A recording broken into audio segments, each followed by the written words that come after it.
성서론 입문 제2부 바깥들. 그러면 이제 우리가 그 피를 인하여 의롭다 하심을 얻었은즉 로마서 5장 9절. 성소의 뜰은 모든 사람들에게 공개되었다. 누구든지 정결과 용서를 받을 필요가 있다고 느낀 자는 그의 제물을 가져와서 제사장에게 제시했고, 제사장은 그를 도와서 그가 하나님과의 화목을 이루게 하였다. 그 뜰로 들어가는 유일한 문은 동편에 나 있었다. 동편은 여호와 하나님께서 친히 교제의 동산 에덴의 동편에 속죄의 제단을 두신 때로부터 예배와 용서의 장소로 지명되어 왔다. 뜰에는 두 가지의 시설이 놓여 있었는데 그것은 놋단, 곧 번제단과 놋두멍, 곧 물두멍이었다. 번제단 곁에서 참회자는 칭의를 얻었다. 그의 희생물이 제단 위에 드려지고 그것의 피가 성소 안에 뿌려졌을 때 그 뜰에 서 있는 회개한 죄인은 기쁨이 충만했다. 그의 죄가 깨끗이 제거된 것이다. 하나님께서는 그에게 의를 입혀주셨다. 물두멍에서 그의 대변자인 제사장은 정결케 하는 표시로 몸을 씻었다. 이것은 사람이 하나님께 보다 가까이 나아가려면 철저하고도 계속적인 정결이 필요함을 강조하였다. 바깥 뜰에서 의롭다함을 받은 그 참회자는 완전한 성품의 지속적인 개발, 곧 성화를 추구했다. 이 일은 성막의 첫째 칸, 즉 성소에서 제시된 기구들을 통하여 이해하고 실천되었다. 제2장 물두멍과 그 받침. 주요 성경절. 우리를 구원하시되 오직 긍휼하심을 조차 중생의 씻음과 곧 물두멍과 성령의 새롭게 하심으로 하셨나니. 디도서 3장 5절. 우리를 구원하시되 오직 긍휼하심을 조차 중생의 씻음, 헬라어 번역으로 물두멍과 성령의 새롭게 하심으로 하셨나니. 디도서 3장 5절. 서론적 사상. 정결하게 되는 일에 관하여 그들이 지켜야 했던 조심성을 보여주기 위하여 모세는 물두멍을 해막과 제단 사이에 두고 거기 씻을 물을 담아야 했다. 그리고 모세와 아론의 아들들은 그들이 해막에 들어갈 때와 여호와 앞에 들어갈 때에는 거기서 그들의 수족을 씻어야 했다. 여기에 위대하시고 능하신 하나님의 명령이 있었다. 그것은 그들에게 하나님은 거룩하시다는 것, 그분의 사업은 신성하다는 것, 그리고 하나님의 사업과 연관된 모든 것이 거룩해야 한다는 것, 즉 그것에는 일체의 불순과 불결 같은 것이 없어야 하며 모든 부정은 하나님께 가까이 나가는 사람들로부터 멀리 떨어져야 한다는 사실을 보여주었다. 제1절 물두멍의 이치와 재료. 첫 번째, 물두멍은 어떤 위치에 놓여 있었는가? 출애굽기 40장 7절. 또 물두멍을 해막과 단 사이에 놓고 그 속에 물을 담고 왕상 7절 39절 7장 39절 참조. 전 우편 동남에는 그 바다를 두었더라. 참고 뜰 안 문에서 가까운 곳에 번제를 위한 놋 제단이 있었다. 이 제단 위에서 불로 여호와께 드리는 모든 희생 제물이 불살라졌고 그것의 뿔은 속죄의 피로 뿌리워졌다. 그 제단과 성막문 사이에 물두멍이 있었다. 두 번째, 물두멍을 만든 재료들은 어디서 온 것들인가? 출애굽기 38장 8절. 그가 놋으로 물두멍을 만들고 그 받침도 놋으로 하였으니 곧 해막문에서 수정두는 여인들의 거울로 만들었더라. 참고 그 제단과 성막문 사이에 이스라엘의 여인들이 즐겨 바친 거울들로 만들어진 물두멍이 있었는데 그것도 놋으로 되어 있었다. 하나님의 말씀은 우리가 우리 자신들을 볼 수 있는 거울이다. 하나님의 말씀은 우리가 우리 자신들을 볼 수 있는 거울이다. 야고보서 1장 23절로 25절. 누구든지 도를 듣고 행하지 아니하면 그는 거울로 자기의 생긴 얼굴을 보는 사람과 같으니 제 자신을 보고 가서 그 모양이 어떠한 것을 곧 잊어버리거니와 자유하게 하는 온전한 율법을 들여다 보고 있는 자는 듣고 잊어버리는 자가 아니요 실행하는 자니 이 사람이 그 행하는 일에 복을 받으리라. 우리는 또한 그 거울 안에서 온전하신 그리스도를 본다. 고린도전서 13장 12절. 우리가 이제는 거울로 보는 것 같이 희미하나 그때는 얼굴과 얼굴을 대하여 볼 것이요. 이제는 내가 부분적으로 아나 그때에는 주께서 나를 아신 것 같이 내가 온전히 알리라. 이스라엘의 여자들로 상징된 여자는 교회를 상징함. 에레미야 6장 2절. 참된 심령의 예배자들은 또한 죄를 좀 더 명백히 식별할 수 있는 어떤 수단을 제공한다. 예수께서는 법관이 당신의 동역자가 되기를 원하셨다. 예수께서는 법관을 자기와 같이 하나님의 형상을 반사하게 될 거울로 삼고자 하셨다. 세 번째, 하나님께서는 성소의 뜰에 정결케 하는 어떤 이중의 방법을 준비하셨는가? 참고, 제단에서는 피가 속죄했다. 제단에서는 피가 속죄했다. 에베소서 5장 25절. 남편들아, 아내 사랑하기를 그리스도께서 교회를 사랑하시고 위하여 자신을 주심같이 하라. 물두멍에서는 물이 정결케 하였다. 에베소서 5장 26절. 이는 곧 물로 씻어 말씀으로 깨끗하게 하사 거룩하게 하시고 물과 피는 함께 죄를 씻어내는 완전한 방법을 형성한다. 레위기 14장 5절로 7절.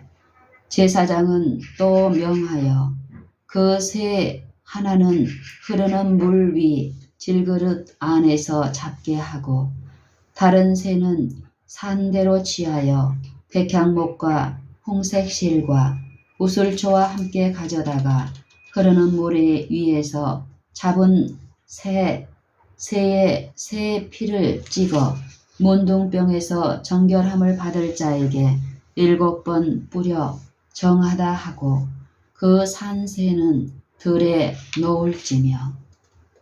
히브리서 9장 19절. 모세가 율법대로 모든 계명을 온 백성에게 말한 후에 송아지와 염소의 피와 및 물과 붉은 양털과 우슬초를 취하여 그 책과 온 백성에 뿌려. 요한복음 19장 34절. 그중 한 군병이 창으로 옆구리를 찌르니 곧 피와 물이 나오더라. 요한일서 5장 6절. 이는 물과 피로 임하신 자니 곧 예수 그리스도시라. 물로만 아니요 물과 피로 임하셨고. 제단에서는 피가 속죄했다. 에베소서 5장 25절. 남편들아 아내 사랑하기를 그리스도께서 교회를 사랑하시고 위하여 자신을 주심같이 하라. 물두멍에서는 물이 정결케 하였다. 에베소서 5장 26절. 이는 곧 물로 씻어 말씀으로 깨끗하게 하사 거룩하게 하시고.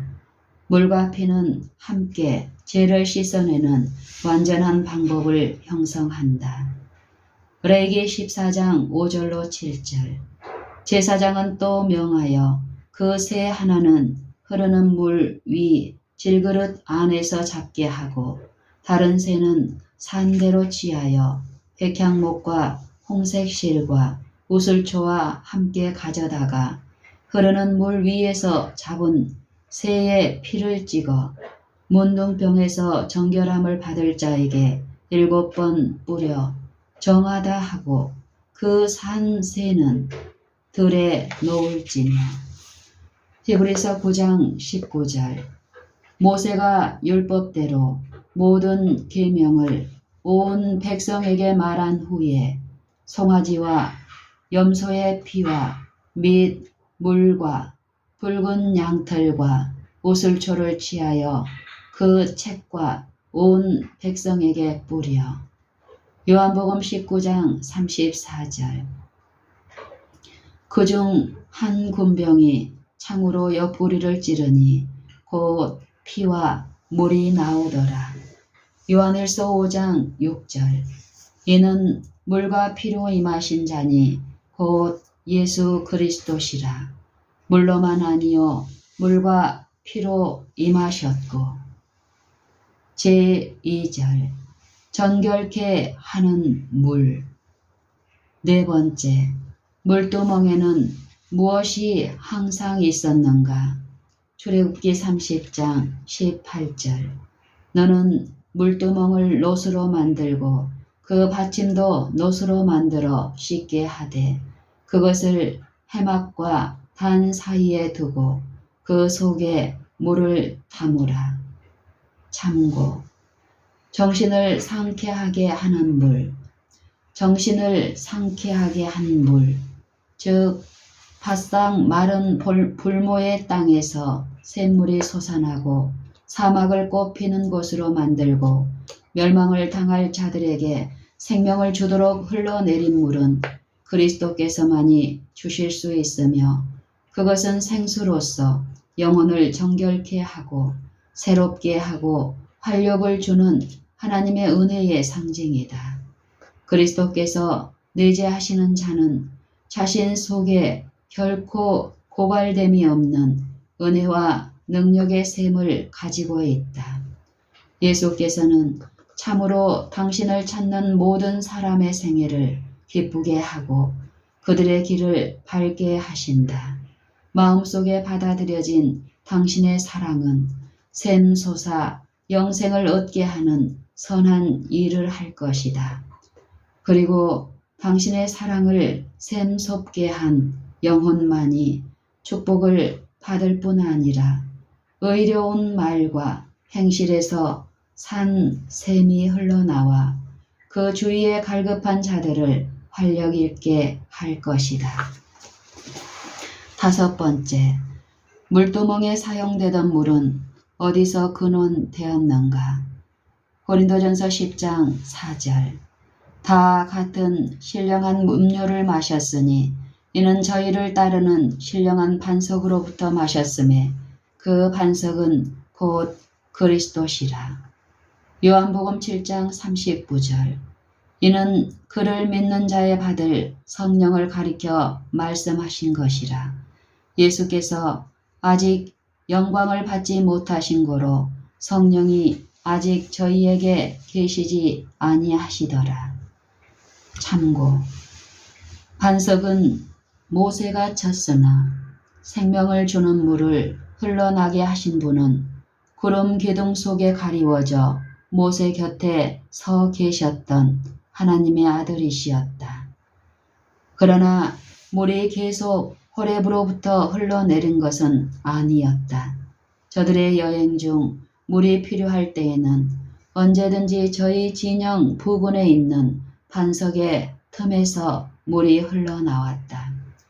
모세가 친 반석은 그리스도의 표상이었고 이 상징을 통하여 가장 귀중하고 신령한 진리를 배울 수 있다. 생명을 주는 물이 모세가 친 반석에서 흘러나온 것처럼 그리스도에게서 잃어버린 인류를 위한 구원의 시냇물이 흐른다. 6번째, 이 물은 또 어떤 다른 것을 상징하는가? 에베소서 5장 26절 27절. 이는 곧 물로 씻어 말씀으로 깨끗하게 하사 거룩하게 하시고 자기 앞에 영광스러운 교회를 세우사 티나 주름 잡힌 것이나 이런 것들이 없이 거룩하고 흠이 없게 하려 하심이니라. 요한복음 15장 3절. 너희는 내가 일러준 말로 이미 깨끗하였으니. 요한복음 17장 17절 19절. 저희를 진리로 거룩하게 하옵소서. 아버지의 말씀은 진리니이다. 또 저희를 위하여 내가 나를 거룩하게 하오니 이는 저희도 진리로 거룩함을 얻게 하려 함이니이다. 시편 119편 9절. 청년이 무엇으로 그 행실을 깨끗게 하리이까? 주의 말씀을 따라 삼갈 것이니이다. 누가복음 22장 61절 62절 참조. 주께서 돌이켜 베드로를 보시니 베드로가 주의 말씀 곧 오늘 닭이 울기 전에 네가 3번 나를 부인하리라 하심이 생각나서 밖으로 나가서 심히 통곡하니라. 제3절. 물두멍에서 몸을 씻던 사람들. 7번째. 누구만이 물두멍을 사용하였는가? 출애굽기 30장 19절. 아론과 그 아들들이 그 물두멍에서 수족을 씻되. 참고. 정결에 관하여 그들이 얼마나 조심해야 하는지를 보여주기 위하여 모세는 물두멍을 해막과 제단 사이에 두고 거기 씻을 물을 담아야 했다.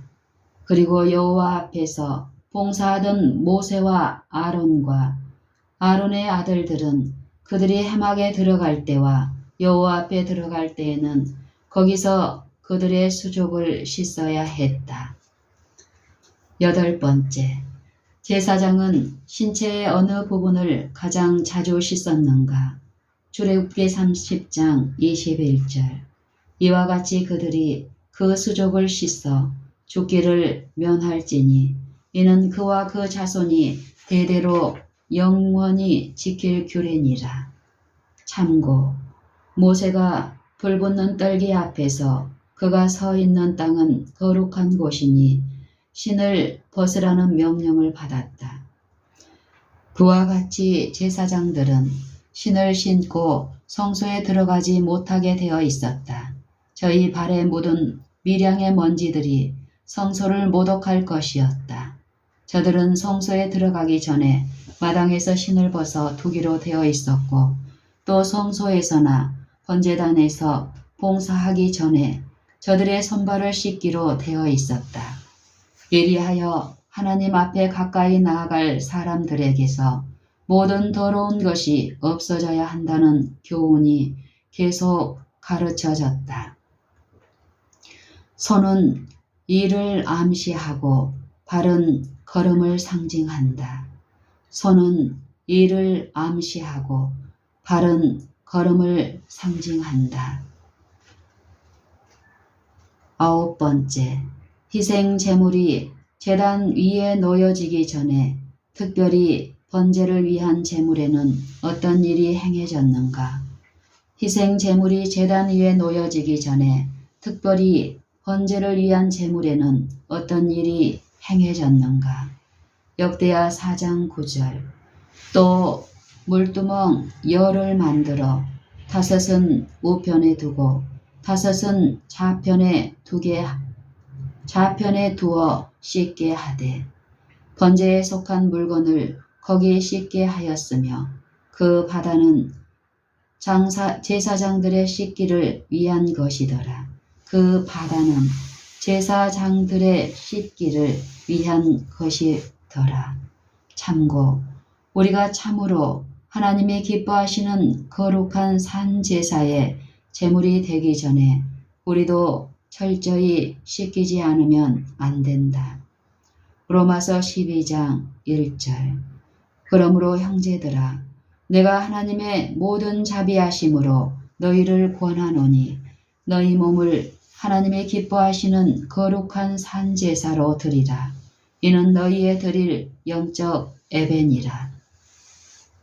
시편 51편 7절. 구슬초로 나를 정결케 하소서. 내가 정하리이다. 나를 씻기소서. 내가 눈보다 희리이다. 제4절 사용 빈도. 10번째, 제사장들은 얼마나 자주 자신들을 씻어야 했는가? 출애굽기 30장 20절. 그들이 회막에 들어갈 때에 물로 씻어 죽기를 면할 것이요 단에 가까이 가서 그 직분을 행하여 화제를 여호와 앞에 살을 때에도 그리할지니라. 참고 물두멍은 제단과 회막 사이에 놓여서 저들이 하나님의 임재 속으로 들어가기 전에 회중이 보는 데서 저들의 손과 발을 씻도록 하였다. 이것은 백성들에게 어떤 감명을 주기 위함이었던가?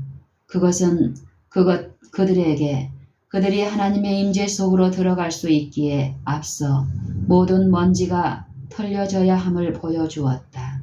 이것은 그분께서 지극히 높으시고 거룩하셔서 이러한 조건들을 준수하지 않을 때에는 죽음이 뒤따랐기 때문이다. 11장 11번째. 어느 중요한 봉사에 물두멍이 사용되었는가? 레위기 8장 6절. 아론과 그 아들들을 데려다가 물로 그들을 씻기고. 출애굽기 29장 4절. 너는 아론과 그 아들들을 회막 문으로 데려다가 물로 씻기고.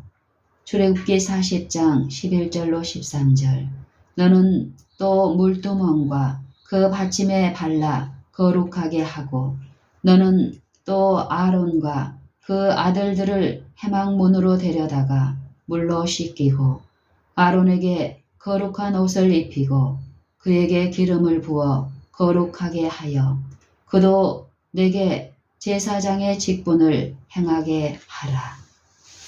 너는 또 물두멍과 그 받침에 발라 거룩하게 하고 너는 또 아론과 그 아들들을 회막 문으로 데려다가 물로 씻기고 아론에게 거룩한 옷을 입히고 그에게 기름을 부어 거룩하게 하여 그도 내게 제사장의 직분을 행하게 하라. 히브리서 10장 22절. 우리가 마음의 뿌림을 받아 양심의 악을 깨닫고 몸을 맑은 물로 씻었으니 참 마음과 온전한 믿음으로 하나님께 나아가자. 12번째. 이러한 계속적인 씻음은 인간 본성에 관해 무엇을 가르쳤는가? 요한복음 13장 10절. 예수께서 가라사대 이미 목욕한 자는 발밖에 씻을 필요가 없느니라. 이미 목욕한 자는 발밖에 씻을 필요가 없느니라.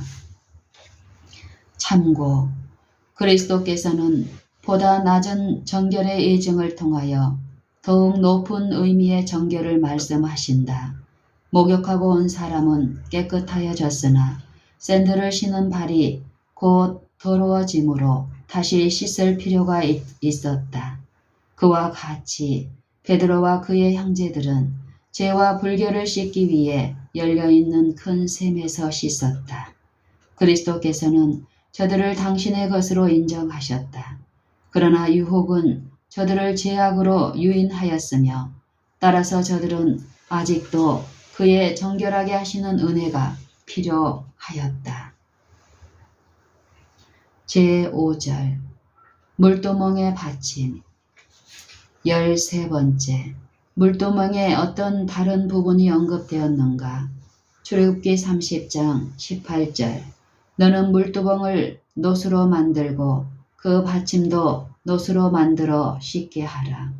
출애굽기 38장 8절 그가 노수로 물두멍을 만들고 그 받침도 노수로 하였으니 14번째 무엇에 사용되었는가? 이것은 무엇에 사용되었는가? 요한복음 13장 10절 예수께서 가라사대 이미 목욕한 자는 발밖에 씻을 필요가 없느니라. 디도서 3장 5절 우리를 구원하시되 우리의 행한 바 의로운 행위로 말미암지 아니하고 오직 그의 긍휼하심을 조차 종생의 씻음과 성령의 새롭게 하심으로 하셨나니. 15번째 이것은 그리스도교의 무슨 예식을 예시하셨는가? 이것은 그리스도교의 무슨 예식을 예시하였는가? 요한복음 13장 1절로 17절 저녁 잡수시던 자리에서 일어나 겉옷을 벗고 수건을 가져다가 허리에 두르시고 이에 대야에 물을 담아 제자들의 발을 씻기시고 그 두르신 수건으로 씻기기를 시작하여 저희 발을 씻기신 후에 옷을 입으시고 다시 앉아 저희에게 이르시되 내가 너희에게 행한 것을 너희가 아느냐? 내가 주와 또는 선생이 되어 너희 발을 씻겼으니 너희도 서로 발을 씻기는 것이 옳으니라.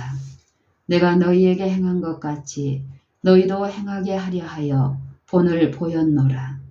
내가 진실로 너희에게 이르노니 종이 상전보다 크지 못하고 보냄을 받은 자가 보낸 자보다 크지 못하니 너희가 이것을 알고 행하면 복이 있으리라. 요한복음 13장 1절로 17절 저녁 잡수시던 자리에서 일어나 겉옷을 벗고 수건을 가져다가 허리에 두르시고 이에 대야에 물을 담아 제자들의 발을 씻기시고 그 두르신 수건으로 씻기기를 시작하여 저희 발을 씻기신 후에 옷을 입으시고 다시 앉아 저희에게 이르시되 내가 너희에게 행한 것을 너희가 아느냐? 내가 주와 또는 선생이 되어 너희 발을 씻겼으니 너희도 서로 발을 씻기는 것이 옳으니라. 내가 너희에게 행한 것 같이 너희도 행하게 하려 하여 본을 보였노라. 내가 진실로 너희에게 이르노니 종이 상전보다 크지 못하고 보냄을 받은 자가 보낸 자보다 크지 못하니 너희가 이것을 알고 행하면 복이 있으리라.